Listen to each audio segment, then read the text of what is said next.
ರಾಜ್ಯದಲ್ಲಿ ಕಾನೂನು ಸುವ್ಯವಸ್ಥೆ ಹದಗೆಟ್ಟಿದೆಯಾ? ಸರ್ಕಾರ ಕಾನೂನು ಸುವ್ಯವಸ್ಥೆ ಕಾಪಾಡುವಂತ ನಿಟ್ಟಿನಲ್ಲಿ ಕೆಲಸವನ್ನ ಮಾಡಬೇಕು. ಆದರೆ ಇವತ್ತು ಕಾಂಗ್ರೆಸ್ನ ಎಲ್ಲ ನಾಯಕರು ಕೂಡ ಹಗರಣಗಳನ್ನು ವಿಚಾರವಾಗಿ ಮುಚ್ಚಿ ಹಾಕುವಂಥ ಕೆಲಸವನ್ನು ಮಾಡುವುದು ಹೇಗೆ ಅಂತೇಳಿ ಅದರಲ್ಲಿ ತಲ್ಲೀನವಾಗಿದೆ ಅಂತೇಳಿ ಬಿಜೆಪಿ ನಾಯಕರು ಆರೋಪವನ್ನು ಮಾಡ್ತಾ ಇದ್ದಾರೆ.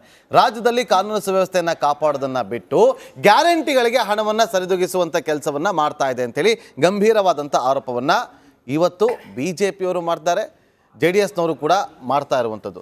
ಸೂರ್ಯ ಮುಕುಂದರಾಜ್ ಅವರೇ, ನೀವು ಆರಂಭದಲ್ಲಿ ಒಂದು ವಿಚಾರವನ್ನು ಹೇಳಿದ್ರಿ, ಎಲೆಕ್ಷನ್ ಟೈಮಲ್ಲಿ ದೊಡ್ಡ ಮಟ್ಟದಲ್ಲಿ ಮಾಧ್ಯಮಗಳಲ್ಲಿ ಚರ್ಚೆ ಆಯಿತು ಅಂತೇಳಿ, 2-3 ತಿಂಗಳು ಅದೇ ಚರ್ಚೆಗಳಾಯಿತು ಅಂತೇಳಿ ಆಯಿತು. ಈಗ ನಾವು ಕೇಳ್ತೀವಿ, ರಾಜ್ಯ ಸರ್ಕಾರದ ವತಿಯಿಂದ ಯಾವ ರೀತಿಯಾಗಿ ಇವತ್ತು ಹೆಣ್ಣು ಮಕ್ಕಳ ರಕ್ಷಣೆಗೆ ಕ್ರಮವನ್ನು ತೆಗೆದುಕೊಳ್ಳುವಂಥ ಕೆಲಸ ಆಯಿತು? ನೋಡಿ, ಚಾರ್ಜ್ ಶೀಟ್ ಆಗಿದೆ ಆ ಪ್ರಕರಣದಲ್ಲಿ. ಕೇಸ್ನ ಬಿಟ್ಬಿಟ್ಟು ಹೆಣ್ಣು ಮಕ್ಕಳ ಸುರಕ್ಷತೆಗಾಗಿ ರಾಜ್ಯ ಸರ್ಕಾರ ಯಾವ ಕ್ರಮವನ್ನ ತೆಗೆದುಕೊಳ್ತು? ಹೆಣ್ಮಕ್ಳ ಸುರಕ್ಷತೆಗಾಗಿ 112 ಏನಿದೆ, ನಮ್ಮ ಹೋಮ್ ಮಿನಿಸ್ಟರ್ ಆಗಿರ್ಬೋದು, ಮುಖ್ಯಮಂತ್ರಿಗಳಾಗಿರ್ಬೋದು, DG ಕಚೇರಿನಲ್ಲಿ ಅನೇಕ ಬಾರಿ ಮೀಟಿಂಗ್ಗಳನ್ನು ತಗೊಂಡಿದ್ದಾರೆ. ಜಿಲ್ಲಾ ಮಟ್ಟದ ಪೊಲೀಸ್ ಅಧಿಕಾರಿಗಳ ಮೀಟಿಂಗ್ ತಗೊಂಡಿದ್ದಾರೆ. ಆಮೇಲೆ ಯಾವುದೇ ಪ್ರಕರಣ ಆದರೂ ಫಸ್ಟ್ ಕೌನ್ಸಿಲಿಂಗ್ ಮಾಡುವಂಥ ಸಂದರ್ಭದಲ್ಲಿ ಹೆಣ್ಮಕ್ಳು ಇರಬೇಕು, ಪೊಲೀಸ್ ಸ್ಟೇಷನಲ್ಲಿ ಮಹಿಳಾ ಸ್ನೇಹಿ ಪೊಲೀಸ್ ಸ್ಟೇಷನ್ ಇರಬೇಕು. ಅದರಲ್ಲೂ ನಮ್ಮ ಬೆಂಗಳೂರು ಸಿಟಿ ಕಮಿಷನರು 3-4 ಜನ ಇನ್ಸ್ಪೆಕ್ಟರ್ಗಳನ್ನ ಸಸ್ಪೆಂಡ್ ಮಾಡಿದ್ದಾರೆ. ಯಾರಿದು ಈ ರೀತಿ ಇದನ್ನ ಅಚಾತುರ್ಯಗಳನ್ನ ಮಾಡಿದ್ದಾರೆ, ಯಾವ ರೀತಿ ಇದನ್ನ ಹೆಣ್ಮಕ್ಳಿಗೆ ಸರಿಯಾಗಿ ಸ್ಪಂದಿಸಿಲ್ಲ, ಪೊಲೀಸ್ ಠಾಣೆಗಳಲ್ಲಿ ಸರಿಯಾದಂಥ ಪ್ರಕರಣಗಳನ್ನ ನಿರ್ವಹಿಸ್ತಿಲ್ಲ ಅಂತವ್ರು 3-4 ಜನ ಸಸ್ಪೆಂಡ್ ಆಗಿದೆ ಈಗ ಆಲ್ರೆಡಿ. ಸೊ ನಮ್ಮ ಇದರಲ್ಲಿ ಮುಖ್ಯ ಗುರಿ ಏನು ಅಂದರೆ, ಕ್ರೈಮ್ ಮುಕ್ತ ಆಗಬೇಕು ಅಂದರೆ ಒಂದು ಜನರಿಗೆ ಅವೇರ್ನೆಸ್ಸನ್ನು ಮೂಡಿಸ್ಬೇಕು. ಅವೇರ್ನೆಸ್ ಮೂಡಿಸುವಂಥ ಸಂದರ್ಭದಲ್ಲಿ ಇದು ಯಾವುದೋ ಒಂದು ಪ್ರಕರಣವನ್ನು ಇಟ್ಕೊಂಡು ರಾಜಕೀಯ ಮಾಡುವಂಥದ್ದು ತಪ್ಪು. ಸೊ ಇವತ್ತು ಪೊಲೀಸ್ ಅಧಿಕಾರಿಗಳಾಗಿರ್ಬೋದು, ಮತ್ತೊಬ್ಬರಾಗಿರ್ಬೋದು, ಪೊಲೀಸ್ ಠಾಣೆಗಳನ್ನ ಹೆಚ್ಚು ಜನಸ್ನೇಹಿ ಮಾಡಬೇಕು. ಮಹಿಳೆಯರು ಬಂದಂತ ಸಂದರ್ಭದಲ್ಲಿ ದೌರ್ಜನ್ಯ ಪ್ರಕರಣ ಅದನ್ನು ಮಾಡಲೇಬೇಕು. ಡಿಸೆಂಬರ್ ತಿಂಗಳಲ್ಲಿ ಪೊಲೀಸ್ ಇಲಾಖೆ ವತಿಯಿಂದ, ರಾಜ್ಯ ಸರ್ಕಾರದ ವತಿಯಿಂದ ಅಪರಾಧ ತಡೆ ಮಾಸಾಚರಣೆ ಅಂತ ಮಾಡ್ತಾರೆ. ಮಾಡೋ ಸಂದರ್ಭದಲ್ಲಿ ಡ್ರಗ್ಸ್ನ ಹೇಗೆ ಕಂಟ್ರೋಲ್ ಮಾಡಬೇಕು, ಸುರಕ್ಷತೆ ಬಗ್ಗೆ ಏನು ಮಾಡಬೇಕು ಅಂತ ಎಲ್ಲ ಮಾಡ್ತೀರಾ. ಆದರೆ ಅದರಿಂದ ಇಂಪ್ಲಿಮೆಂಟ್ ಏನಾಗಿದೆ? ಇವತ್ತು ಪೊಲೀಸರಿಗೆ ನ್ಯಾಯ ಸಿಗ್ತಾ ಇಲ್ಲ, ಇನ್ನು ಪೊಲೀಸರು ಯಾರಿಗೆ ನ್ಯಾಯ ಕೊಡಿಸ್ತಾರೆ ಅನ್ನೋ ಪ್ರಶ್ನೆ. ಈಗ 25 ನಿಮಿಷ ನೀವೇ ಪುರುಷರು ಮಾತಾಡ್ಕೊತಿಲ್ಲ, ಮಹಿಳೆಯರ ವಿಚಾರ ಬಂದಾಗ ಅಟ್ಲೀಸ್ಟ್ ನಮಗೆ ಸ್ವಲ್ಪ ಅವಕಾಶವನ್ನ ಕೊಡ್ಬೇಕು ಅಂತ.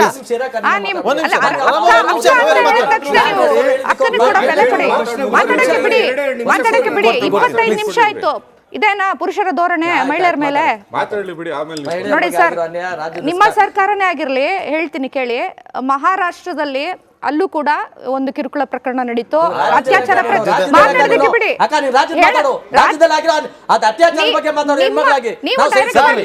ನನ್ನ ಪ್ರಶ್ನೆ ಪೊಲೀಸ್ ಇಲಾಖೆಯಲ್ಲಿ ಪೊಲೀಸ್ ಅಧಿಕಾರಿಗಳಿಗೆ ನ್ಯಾಯ ಸಿಗ್ತಾ ಇಲ್ಲ, ಇವತ್ತು ಪೊಲೀಸ್ ಅಧಿಕಾರಿಗಳಿಗೆ ನ್ಯಾಯ ಸಿಗ್ತಾ ಇಲ್ಲ, ಹೇಗೆ ನ್ಯಾಯ ಕೊಡಿಸ್ತಾರೆ ಅಂತ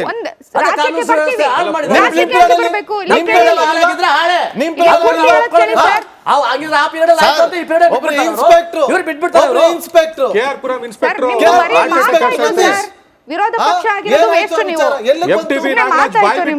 ವಿರೋಧ ಪಕ್ಷ ಆಗೋದಕ್ಕೂ ಲಾಯಕ್ಕಿಲ್ಲ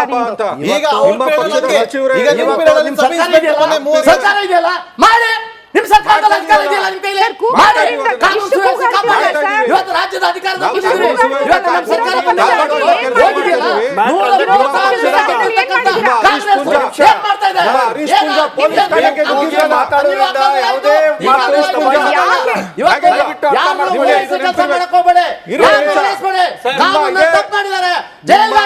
ಶಿಕ್ಷೆ ತಗೊಳ್ಳಿ.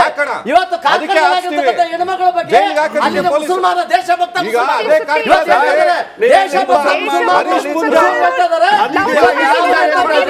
ಅವನು ನಾನು ಶಿಕ್ಷೆ ಕೊಡೋವರೆಗೂ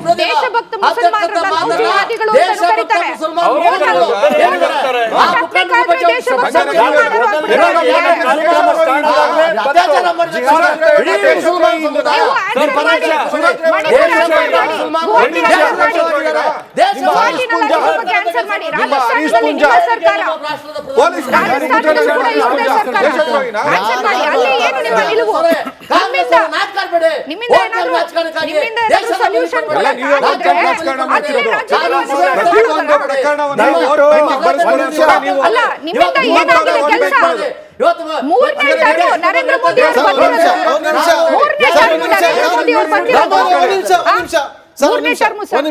ನಿಮಿಷ ನೋಡಿ, ಈ ಕಡೆ ಇಬ್ರು ರಾಜಕಾರಣಿಗಳಿದ್ದಾರೆ, ಈ ಕಡೆ ಇಬ್ರು ಪತ್ರಕರ್ತರಾಗಿದ್ದಂಥವ್ರು, ಭವ್ಯರು ಕೂಡ ರಿಪೋರ್ಟರ್ ಆಗಿದ್ದಂಥವ್ರು, ಸೂರ್ಯ ಮುಕುಂದರಾಜ್ ಅವರು ಕೂಡ ಜರ್ನಲಿಸ್ಟ್ ಆಗಿದ್ದಂಥವ್ರು. ಪತ್ರಕರ್ತರನ್ನ ಮಾತಾಡ್ತೀನಿ, ರಾಜಕಾರಣಿಗಳನ್ನ ಕೂಡ ಮಾತಾಡ್ತೀನಿ, ಫಾರೂಕ್ ಅವ್ರನ್ನ ಮಾತಾಡ್ತೀನಿ, ಸ್ವಲ್ಪ ಸಾಮಾಜಿಕ ಕಾರ್ಯಕರ್ತರು, ಅವರ ಮಾತನ್ನು ಕೂಡ ಕೇಳಿಸ್ಕೊಳ್ಳಿ. ಇವ್ರ ಮಾತು ಫಸ್ಟ್ ಕೇಳಿಸ್ಬಿಡೋಣ. ಒಂದ್ ನಿಮಿಷ ಬರ್ತೀವಿ ಹೊರಗೆ. ನನಗೆ ಕೊಡಿ ಪರವಾಗಿಲ್ಲ. Yes, yes, Bhavya, please, Bhavya, please. Uninterrupted. ಮಾತಾಡಿ ನೀವು ಮಾತಾಡಿ ಮೇಡಮ್, ನಾನು ಮಾತಾಡ್ತೀನಿ. ನೋಡಿ, ಮೊದಲನೇದಾಗಿ ಏನು ಹೇಳಬೇಕು ಅಂತ ಇಷ್ಟಪಡ್ತೀನಿ ಅಂದರೆ, ಇವರು 3ನೇ ಟರ್ಮ್ಗೆ ಬಂದಿದೆ ಭಾಜಪ ಸರ್ಕಾರ. ನರೇಂದ್ರ ಮೋದಿ ಅವರು ಪ್ರಧಾನಮಂತ್ರಿ. ಸರ್, ಕೇಳಿಸ್ಕೊಳ್ಳಿ, ಕೇಳಿಸ್ಕೊಳ್ಳಿ, ಮಾತಾಡೋದನ್ನ ಕೇಳಿಸ್ಕೊಳ್ಳಿ. Please, please, ಮಾತಾಡಿ, continue ಮಾಡಿ, continue ಮಾಡಿ. ರಾಮ್ ಅವರೇ, ಮಾತಾಡ್ತೀನಿ, ಕೇಳಿಸ್ಕೊಳ್ಳಿ.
ಚೀನಾರಾಮ್ ಅವರೇ, ಒಂದ್ ನಿಮಿಷ ಚೀನಾರಾಮ್ ಅವರೇ, ನಿಮಗೆ 30 ಸೆಕೆಂಡ್ ಕೊಡ್ತೀನಿ, ನೀವು ಮಾತಾಡಿ. ಇವತ್ತು ಕಾಂಗ್ರೆಸ್ ಸರ್ಕಾರ ಇವತ್ತು ಕಾಂಗ್ರೆಸ್ ಏಜೆಂಟ್ ತರ ಮಾತಾಡ್ತಕ್ಕಂಥ ಪರೋಕ್ಷರ ಬಗ್ಗೆ